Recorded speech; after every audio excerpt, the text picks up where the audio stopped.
senantiasa mau tegaskan, kata tauhid, teman-teman, kata tauhid ini kalau Anda lihat, Tauhid. itu tidak pernah berarti satu secara numerik, tidak sama dengan kata wahid, ya. Tapi tauhid itu artinya unification atau kesatuan seperti PBB. Tapi tauhid itu artinya unification atau kesatuan seperti PBB. Entah normal, tanda tuh kan. Perlu dipertanyakan itu.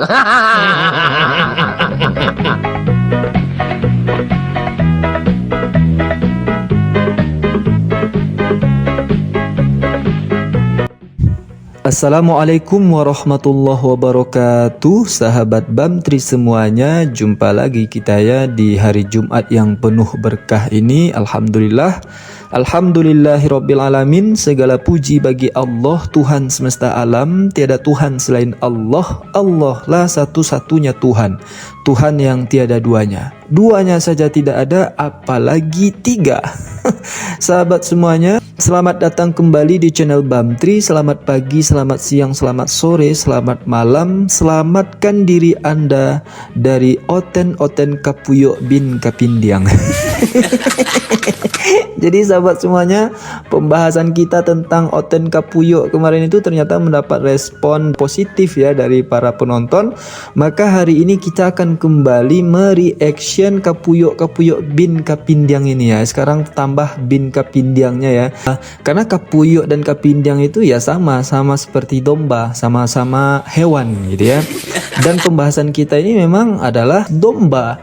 Ya jangan salahkan kita ya umat Islam ketika kita mengatakan bahwa Oten itu adalah domba. Karena mereka sendiri mendeklarasikan dirinya sebagai domba. Banyak sekali di dalam ayat-ayat kitab mereka itu disebut dengan domba. Nah, saya penasaran sahabat semuanya, sebetulnya kenapa Oten itu disebut dengan domba? Saya menemukan sebuah artikel dalam website Superbook Indonesia. Di sana dikatakan anak bingung kenapa disebut sebagai domba. Nah, ada beberapa poin di sana jelaskan kenapa Oten itu disebut sebagai domba. Salah satunya katanya dalam Mazmur 23 ayat 1 sampai 2, domba itu diartikan sebagai hewan yang mudah puas katanya. Nah, penjelasan domba mudah puas ini dalam artikel itu ini yang buat saya geli-geli tanggung.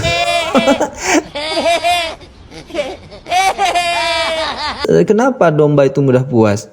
Karena saat domba haus, kata yang menulis artikel itu ya, dia akan berhenti di sebuah kubangan air kotor di depan mereka. Alih-alih berjalan lebih jauh sedikit lagi untuk mendapatkan air yang jernih dan bersih, si domba ini lebih milih air di kubangan kotor. Entah normal, tanda tuh kan. Perlu dipertanyakan itu. Menyedihkannya, dia sendiri yang mengatakan ya, menyedihkannya katanya di situ. Mereka puas karena telah meminum air kotor itu. Domba tidak bisa tahu apa yang terbaik untuk dirinya kalau tidak ada gembala yang mengarahkan mereka ke air yang bersih dan jernih. Jadi sahabat semuanya, betul juga lah kalau kita renung-renungkan ini ya. Penjelasan dari penulis artikel ini bahwa domba itu ternyata memang oon. Ya, emang oon kalau ndak ada yang mengarahkan dia. Jadi memang mereka ini ndak bisa berpikir sendiri gitu ya. Karena dalam tulisannya yang lain juga dikatakan begitu. Dia ndak bisa berpikir ternyata domba itu, Oten ini ya. Nah ini dalam penjelasan berikutnya itu dia katakan begini. Domba itu mengikuti yang lain seakan mereka buta. Dalam penjelasannya itu, ini yang bikin kita ini geleng-geleng kepala. Secara tidak sadar, Tuhan sendiri sedang berbicara tentang kita. Kita bagaikan domba yang bisa mengikuti siapapun tanpa berpikir. Tanpa berpikir ya. Mau gimana lagi kan? Tidak punya arah dan tidak bisa membela diri saat mengalami kesulitan. Ini dia kutip pula ayat dalam kitabnya itu, yaitu Yesaya 53 ayat 6. Nah ini dia jelaskan ayat itu ya, bahwa ternyata domba itu mengikuti siapapun tanpa berpikir dan tidak punya arah. Pantaslah si Sob Katul ini seperti itu ya. Maka kita kembali kepada si Sob Katul Kapuyok bin Kapindiang ini. Kemarin itu saya dapati dia membahas tauhid, yang mana tauhid itu sendiri adalah akidah di dalam Islam, ya, menuhankan Allah satu-satunya Tuhan. Nah, penjelasannya ini membuat kita paham bahwa si Sob Katul ini betul-betul Kapuyuk bin Kapindiang alias domba. Nah, berikut penjelasannya. Saya mau tegaskan, kata tauhid, teman-teman, kata tauhid ini kalau Anda lihat, Tauhid. itu tidak pernah berarti satu secara numerik, tidak sama dengan kata wahid, ya.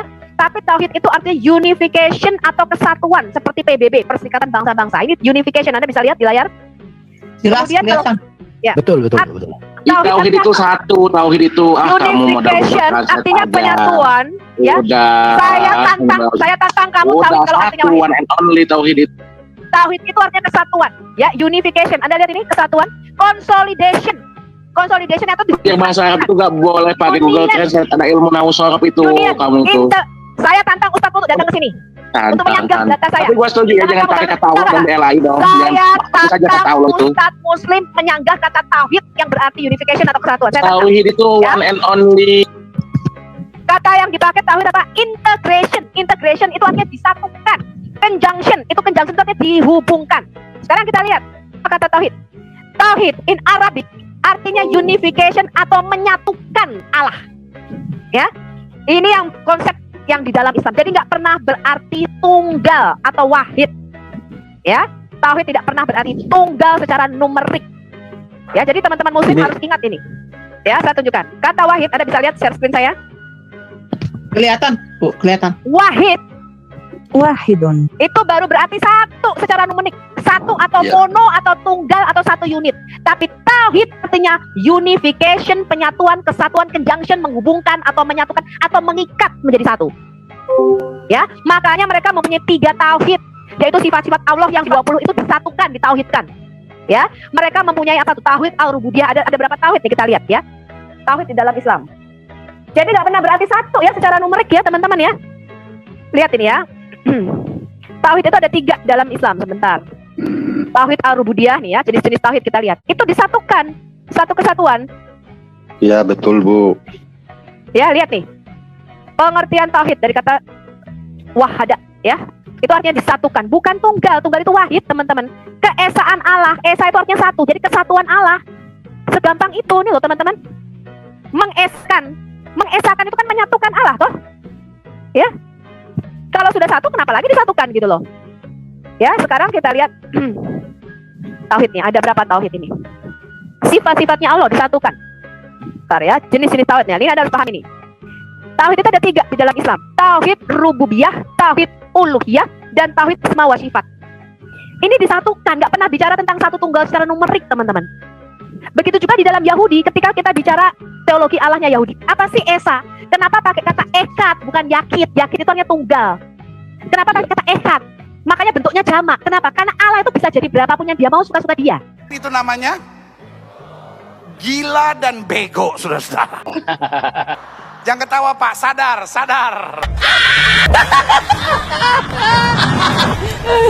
Nah, kalau kita dengar sekilas, kelihatannya si domba betina ini memang kelihatan cerdas ya.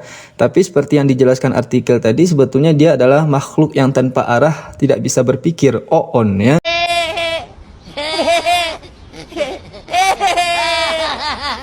Karena tauhid di dalam Islam itu sebetulnya adalah esa. Esa itu adalah satu, tidak ada yang lain, tidak bisa dibagi dan bukan penyatuan. Jadi dia mendefinisikan tauhid di sini sama seperti trinitasnya dia, ya nggak bisa lah.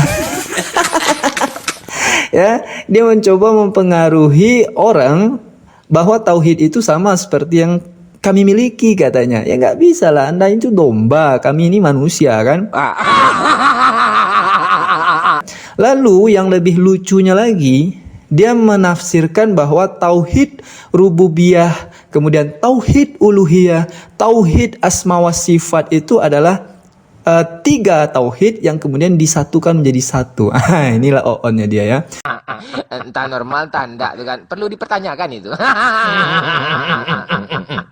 Bahwa sebetulnya tauhid rububiyah, tauhid uluhiyah, tauhid asma wa sifat itu adalah jenis-jenis tauhid yang maknanya itu tetap satu juga. Misalnya tauhid rububiyah, ini adalah jenis tauhid yang dinisbatkan kepada salah satu nama Allah.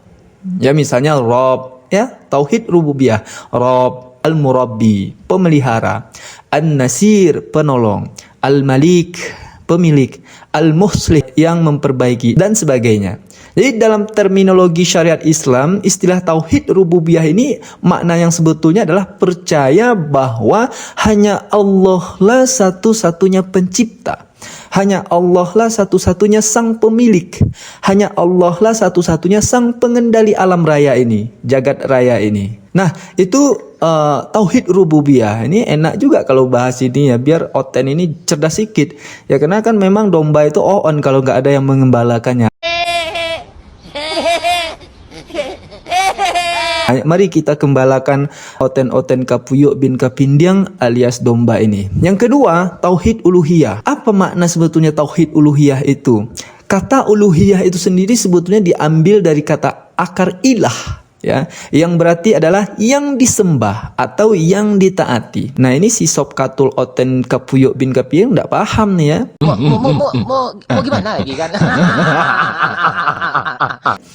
Bahwa yang dimaksud uluhiyah itu sekali lagi adalah ilah, yang berarti adalah yang disembah, yang ditaati. Nah, karena ini digunakan untuk apa? Untuk sembahan yang hak dan yang batil. Siapa kalau dalam Islam itu? Ya Allah. Ya. Allah, zat yang tiada duanya. Ya, tidak ada zat yang bisa menyamainya. Nah, ini si Sob Katul Oten Kapuyuk bin Kapindiang enggak paham nih ya.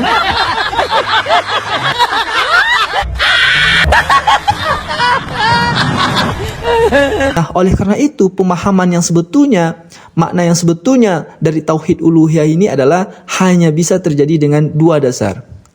Adalah memberikan semua bentuk ibadah kita hanya kepada Allah Subhanahu wa taala. Ya. Hanya kepada Allah Subhanahu wa taala semata-mata, tanpa ada sekutu yang lain. Inna sholati wa nusuki wa mahyaya wa mamati lillahi rabbil alamin. Bahwa sesungguhnya salatku, ibadahku, hidupku, matiku hanya untuk Allah Subhanahu wa taala. Itu tauhid uluhiyah. Nah, ini si Sob Katul Oten Kapuyuk bin Kapindiang enggak paham nih ya. Kasihan si Jones kan? Yang ketiga yang dibahas oleh Sob Katul Kapuyuk bin Kapindiang ini adalah tauhid asma wa sifat. Ini adalah jenis tauhid yang makna sebetulnya itu adalah pengakuan dan kesaksian yang tegas atas semua nama dan sifat Allah yang maha sempurna itu. Jadi kalau mau saja si Sob Katul ini membaca buku-buku Islam tentang tauhid ini, terutama tauhid asma wa sifat ini yang dikarang oleh Muhammad Ibrahim bin Abdullah Al-Buraikan, yang judul bukunya itu Studi Akidah Islam. Nah, dia akan paham sebetulnya makna tauhid asma wa sifat ini. Bahwa sebetulnya ini adalah kesaksian, pengakuan tegas terhadap semua nama dan sifat Allah yang maha sempurna itu. Nah, ini si Oten Sob Katul Kapuyuk tidak akan paham. Ya, karena kembali lagi seperti yang ditulis oleh penulis artikel tadi, domba itu on katanya.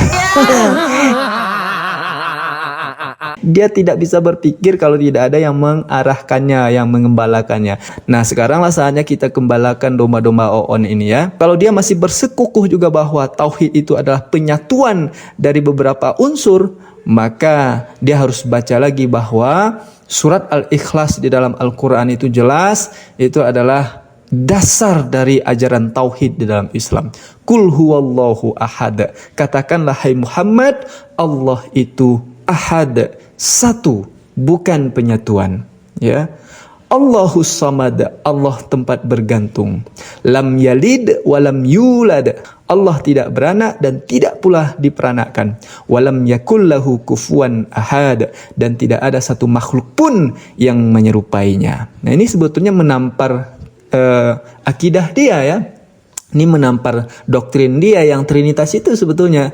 Nah, tapi karena dia domba yang mencari domba yang lain, terlalu bernafsu untuk mencari domba yang lain, lalu dia menafsirkan bahwa tauhid itu sama dengan Trinitasnya dia. Nah, inilah keoonan si Sob Katul. Jadi sahabat semuanya, itu yang bisa saya sampaikan terhadap Sob Katul Kapuyuk bin Kapindiang ini, dan penjelasan kita ini sudah membantah apa yang disampaikan oleh Sob Katul domba Oon ini. Demikian video ke Sob Katul Kapuyok bin Kapindiang ini sahabat semuanya. Sampai jumpa di video Kapuyok berikutnya. Assalamualaikum warahmatullahi wabarakatuh.